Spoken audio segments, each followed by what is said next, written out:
Y la historia la hizo el profesor Hugo Alberto Luna, que él se juntaba mucho con los amigos madereros que iban a sacar madera allá en la Peña Alta, que le dicen la Peña Grande, ¿viste? Y por eso dice cruzando la Peña Grande al lado del Cimbolar. El Cimbolar es una laguna gigantesca que está un poquito más allá de la Peña Grande, donde hay Laguna Pintacalle. Pasando esa laguna hay una laguna más grande, se llama, una quebrada, perdón, que se llama el Cimbolar. Y, y cuando dicen a lo de Juan Romero, porque mi abuelo, el padre de mi papá, tenía el puesto. Por eso hay una estación, le pusieron puesto Romero, porque mi abuelo tenía las vacas y todos los madereros iban a farrear y a comer ahí. Por eso a lo de Juan Romero. Y cuando estaban arriba, la quebrada, el Cimbolar, por eso dice el fuego de los ranchitos al cielo quiere alumbrar, porque de ahí se veían las casas chiquititas con el fuego, como tipo estrellado, como pasa, no, no tanto como va Salta al cerro San Bernardo y ve las luces, ¿viste? Pero es así, veía los fuegos de los ranchitos. Y en el estribillo, cuando dice de vuelta por los caminos, ay, cómo me apenaré. Porque en la peña grande quedó prendado mi corazón. Por el vago recuerda, añora y como que le quedó la querencia y eso en esa peña. Y lo que pasa es que vos vas a la peña, la ves y te queda hipnotizado, no sabes lo que es una belleza eso.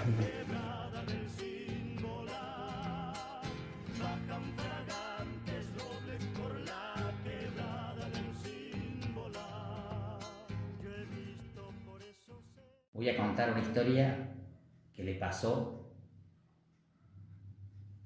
a mi tío. Lo contó mi papá. De noche, le, una, un bulto, medio cuerpo, volando. Él iba en el sulky y se asustó mucho y se agarraba la cabeza, así todo como tapándose del miedo de lo que le pasó. ¿Quién se lo contó? Me lo contó mi papá. ¿Qué sintió cuando le contaron este relato? Me dio miedo, mucho miedo. ¿Hace cuánto que conoce esta historia? Entre 10 y 11 años tenía Cuando se lo contaron. cuando me lo contaron. Ajá. ¿Cree usted en esta historia?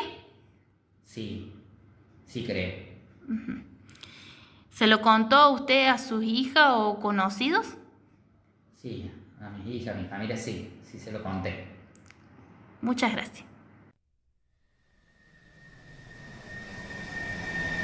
Digamos, no es que se me ocurre, es una historia, un ritual de los santiagueños, el santiagueño tradicional, no el santiagueño que ahora, pero el santiagueño ante el hachero, cuando iba a voltear a echar un árbol para hacerlo leña, él le hablaba al árbol y le decía, permiso señor árbol, lo voy a echar porque necesito su leña para mi familia pueda tener el pan de cada día y así. Eso es muy verdadero, muy cierto. En Santiago pasó, me tocó vivirlo y ver que no es nada más ir a voltear un árbol porque sí.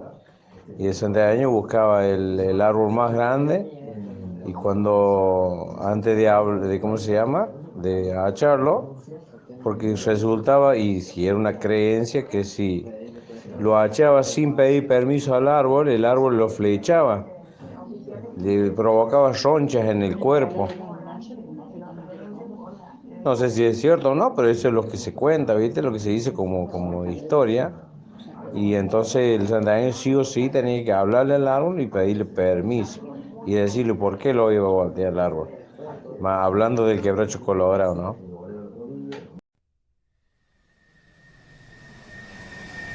Esta leyenda.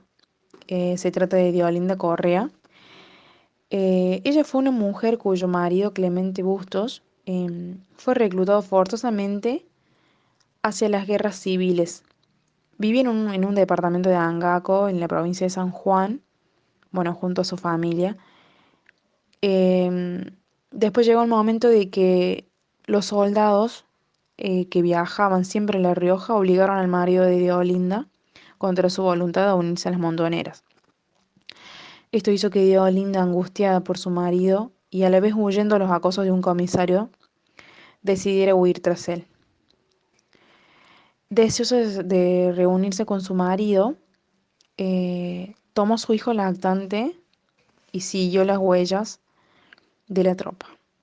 Bueno, por todos los desiertos de San Juan, llevando solo consigo provisiones de pan, charqui y chifles de agua. Diolinda estrechó su pequeño en sus brazos, en su pecho, y lo cobijó debajo de una sombra de algarrobo. Allí murió a causa de sed, hambre y bueno, y por el agotamiento del camino. Unos arrieros al otro día pasaron por el lugar y encontraron el cadáver de Diolinda. Su hijo increíblemente seguía vivo, amamantándose de sus pechos, de los cuales aún todavía aún fluía leche. En ese tiempo los arrieros le enterraron en un paraje conocido como Vallecito y llevaron consigo al niño. Al conocerse esta historia, muchos paisanos de la zona comenzaron a peregrinar en su tumba, construyendo un oratorio que hasta el día de hoy se convirtió en un santuario.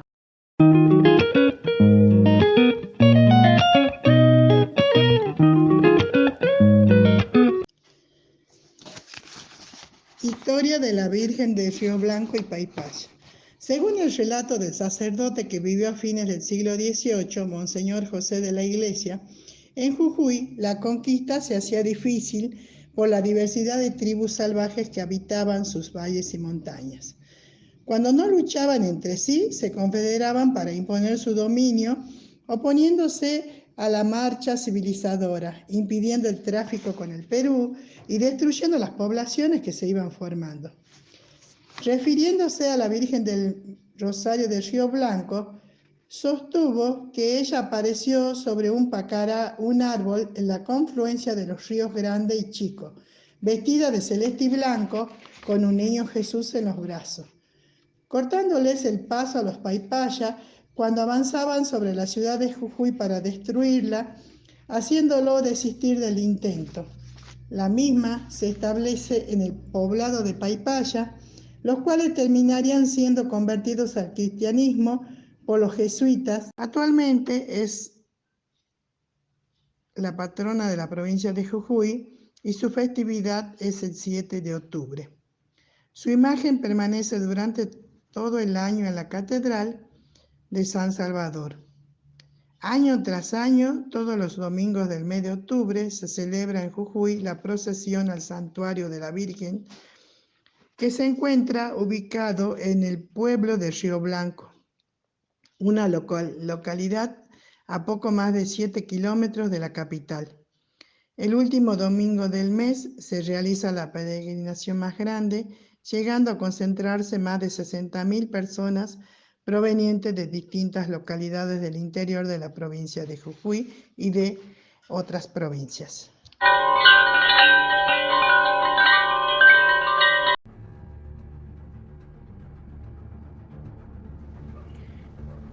Vivo en una región donde existen muchísimos relatos populares, entre mitos, leyendas y cuentos. Esa región es el norte de Salta, ya en la frontera con Bolivia, un lugar donde sobreviven, por supuesto, comunidades aborígenes, donde también hay un cruce permanente de personas que regresan del país hacia Bolivia y de Bolivia ingresan al país. Así que ese tráfico de personas también es un tráfico de relatos. Este tráfico de relatos hace muy rica esta región en cuanto a conocimiento, ¿no? La gente de aquí recibe, narra, escucha muy interesadamente todos estos relatos aparentemente fantásticos, aunque ellos, la gente de aquí, los tienen por cierto como hechos verídicos, y entonces les gusta contar, les gusta escuchar estos relatos. Uno de los relatos más conocidos en la región es la leyenda del familiar. Esta leyenda no es propia de nuestra zona, pero sí está muy arraigada aquí, ya que es el mismo relato que se cuenta en Tucumán, en Jujuy y por supuesto aquí en Orán, en la zona del ingenio San Martín de Tabacal. Este relato se parece a los otros, pero tiene algunas características propias que mientras vaya narrando voy a ir mencionando.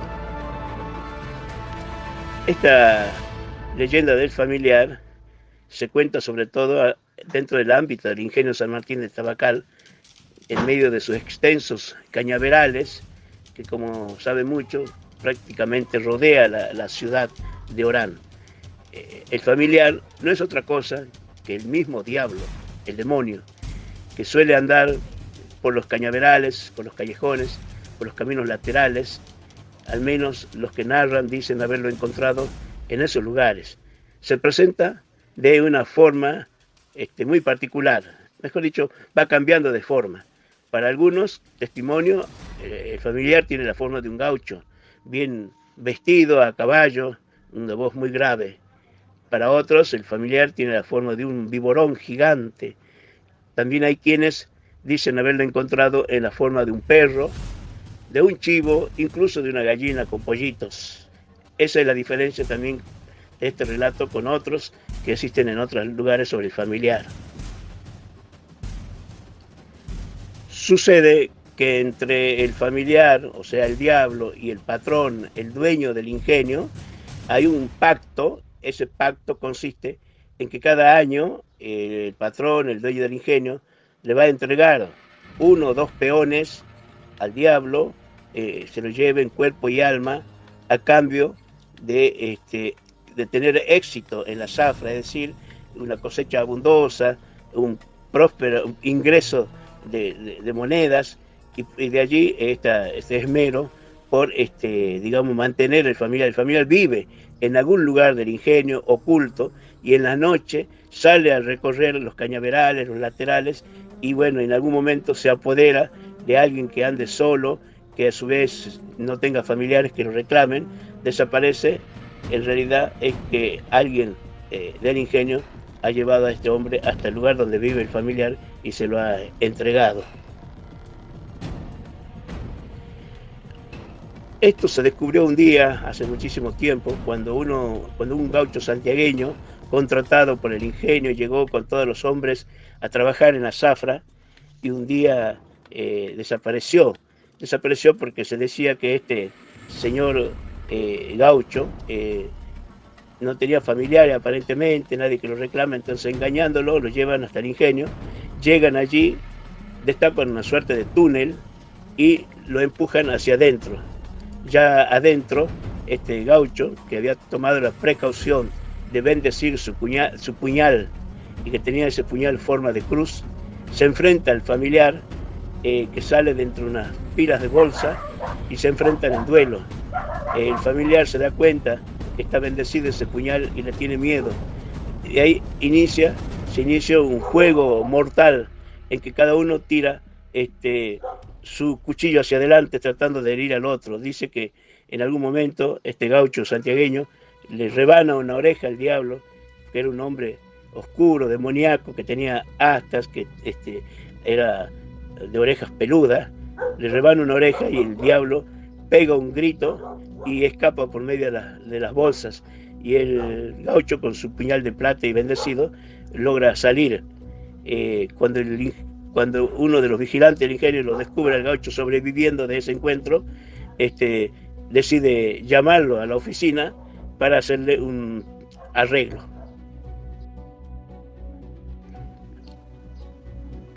Gaucho y administrador del ingenio se sientan frente a frente y el ingenio le ofrece un monto grande de dinero para que no diga a nadie nada el encuentro que tuvo, para que se vaya del lugar lo más lejos posible y que no vuelva más. Este gaucho recibe ese dinero, decide irse, pero antes se lo cuenta a algunos amigos. De ahí se sabe de cómo fue el encuentro del gaucho con el familiar. De todas maneras, el miedo del familiar sigue existiendo. Los relatos que dicen haberlo visto sigue existiendo, incluso en la actualidad. los testimonios son tan fidedignos, tan realistas, que bueno, mucha gente cree que es así, que el familiar existe y anda dando vueltas por el cañaveral, por las zonas laterales, por los callejones, por los caminos perdidos.